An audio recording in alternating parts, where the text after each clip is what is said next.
Mademba Sok et Mansour Kama, deux défenseurs de bonne cause. L'un syndicaliste a commencé à se faire remarquer dès les années 1990 en tant que secrétaire général du syndicat unique des travailleurs de l'électricité Sutelec. À la tête de cette organisation, il s'est farouchement opposé à la privatisation de la Sénélec décidée par le régime socialiste. Secrétaire général du Sutelec, il va engager un mouvement de grève qui va plonger le pays dans le noir pendant des jours avec des conséquences désastreuses. Mademba Sok et 26 de ses camarades accusés de sabotage par les autorités de l'époque vont être arrêtés et placés sous mandat de dépôt. Ils vont être libérés après 6 mois d'emprisonnement. Mademba Sok gagne en popularité car cité par le chanteur Youssou Ndour dans son tube pour dénoncer les délestages.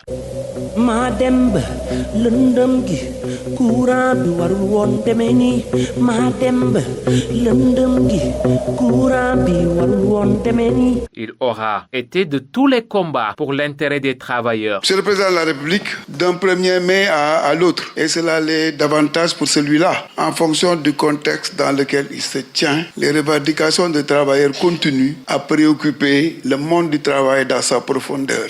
Si Mademba Sok a de son vivant défendu les travailleurs, son compatriote Mansour Kama, lui aussi s'est érigé en avocat du secteur privé national en tout temps et en toutes circonstances. Le natif de Mbodiène est membre de la célèbre fratrie Kama de la localité, fait partie des fondateurs de la Confédération nationale des employeurs du Sénégal, CNES. Il en fut le président avec comme objectif la défense d'un patronat local pour faire face à l'accaparement du tissu économique par le patronat étranger. Le code qui est en gestation et qui va être finalisé prendra certainement en charge cette participation du secteur privé national et de ce qu'on appelle le contenu local. Il est remplacé à la tête de l'organisation patronale en 2021, un an après sa mort, avec des agences de la Caisse de sécurité sociale qui portent leur nom. Mansour Kama et Mademba Sok restent encore plus dans la mémoire collective.